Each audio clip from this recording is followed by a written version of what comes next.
क्या आपके एग्जाम्स में मार्क्स कम आते हैं? क्या आपको लगता है कि आपका आंसर सही होता है फिर भी आपको फुल मार्क्स नहीं मिलते, या फिर एग्जाम के टाइम आपको समझ नहीं आता कि क्वेश्चंस कैसे अटेम्प्ट करें? अगर आपका जवाब हाँ है तो ये वीडियो आपके लिए है। आज की इस वीडियो के बाद आपको पेपर अटेम्प्ट करने की एक परफेक्ट स्ट्रेटेजी मिलेगी जो आपके मार्क्स बढ़ाने में मदद करेगी। तो चलिए शुरू करते हैं और जानते हैं how to attempt question paper like a topper. मैं आपको 10 टिप्स दूंगा जो आपकी हेल्प करेगी क्वेश्चन पेपर को अटेम्प्ट करने में और गुड मार्क्स स्कोर करने में। तो सबसे पहली टिप है एनालाइज द क्वेश्चन पेपर। सबसे पहले जब आपको क्वेश्चन पेपर मिलता है तो आप पैनिक मत कीजिए। बहुत से स्टूडेंट्स ये गलती करते हैं कि वो क्वेश्चन पेपर को हाथ में लेते ही पहले के 2-3 क्वेश्चंस पढ़ते हैं और उन्हें वो नहीं आते तो वो पैनिक कर जाते हैं। पर आपको ऐसा बिल्कुल नहीं करना। जब भी आपको हाथ में क्वेश्चन पेपर मिले तो आप एक गहरी सांस लीजिए और पूरा पेपर एक बार अच्छे से पढ़ लीजिए। जोन से क्वेश्चंस आपको आते हैं उसमें आप देखिए कि कौन से क्वेश्चंस कंपलसरी है और कौन से ऑप्शनल। इससे आपको पता चलेगा कि कौन से क्वेश्चन पहले अटेम्प्ट करना है और कौन सा बाद में अटेम्प्ट करना है। और एक मेन बात, इंपॉर्टेंट इंस्ट्रक्शंस को अंडरलाइन करना मत भूलिएगा। उसके बाद आता है स्टार्ट विद इजी क्वेश्चंस। जो क्वेश्चंस आपको अच्छे से आते हैं उन्हें पहले अटेम्प्ट करें। ये आपका कॉन्फिडेंस बूस्ट करेगा और आपका फ्लो बना रहेगा। टफ क्वेश्चंस के लिए टाइम बाद में रखें क्योंकि उन पे ज्यादा फोकस करने से आपका टाइम वेस्ट हो सकता है। उसके बाद थर्ड टिप है हमारी टाइम मैनेजमेंट। हर क्वेश्चन के लिए एक स्पेसिफिक टाइम अलॉट करें। अगर 5 मार्क का क्वेश्चन है तो 7 से 8 मिनट्स में उसको खत्म करने की कोशिश करें।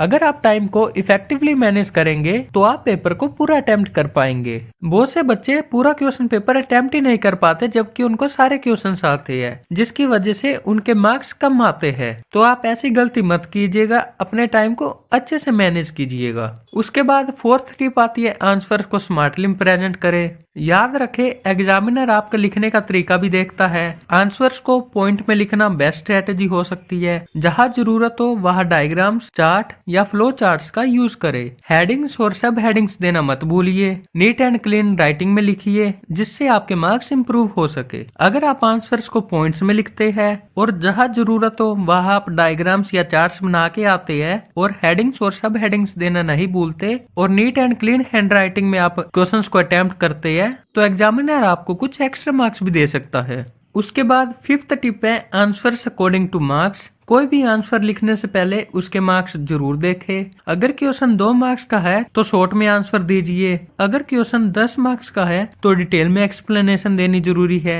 एग्जाम्पल और केस स्टडीज का यूज करके आप अपने आंसर को स्ट्रॉन्ग बना सकते हैं। बहुत से स्टूडेंट्स क्या करते हैं 2 मार्क्स के क्वेश्चन में भी 2 पेज भर के आते हैं, तो आपको ऐसा करने की जरूरत नहीं है। बस जितना आपसे पूछा जाए आप उतना ही जवाब दीजिए।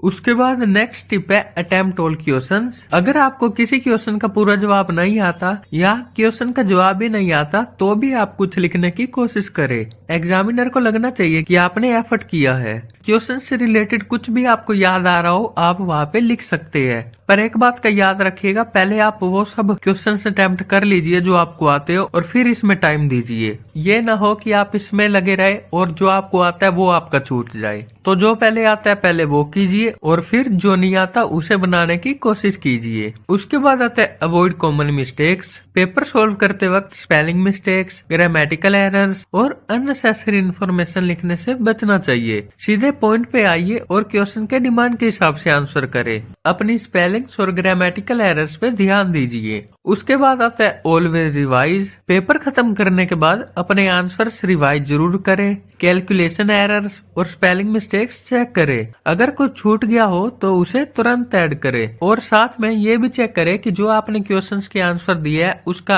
आंसर नंबर तो ठीक लिखे ना। ये तो नहीं कि आपने क्वेश्चन नंबर 1 सोल्व किया बट आपने पेपर में लिख दिया ये क्वेश्चन 2 का या 3 का आंसर है। तो क्वेश्चन नंबर भी चेक करना जरूरी है कि जो आपने आंसर दिया उसमें वही क्वेश्चन नंबर डाला है या कोई और डाला है। उसके बाद नेक्स्ट टिप आती है हाईलाइट कीवर्ड्स। आंसर लिखते वक्त इंपोर्टेंट कीवर्ड्स को हाईलाइट करना या अंडरलाइन करना ना भूलें। जैसे अगर क्वेश्चन फंक्शंस ऑफ मैनेजमेंट के बारे में है तो हेडिंग्स जैसे प्लानिंग, ऑर्गेनाइजिंग, कंट्रोलिंग को हाईलाइट करें। ये एग्जामिनर के लिए आपका आंसर समझना इजी बनाता है और इम्प्रेशन भी अच्छा पड़ता है। अगर आप नीट एंड क्लीन राइटिंग में लिखते हैं, कीवर्ड्स को हाईलाइट करते हैं, इससे एग्जाम चेक करने वाले के ऊपर एक इम्प्रेशन पड़ता है। अगर आपके 6-7 मार्क्स भी आ रहे क्वेश्चन में तो वो 8-9 करने की कोशिश करता है।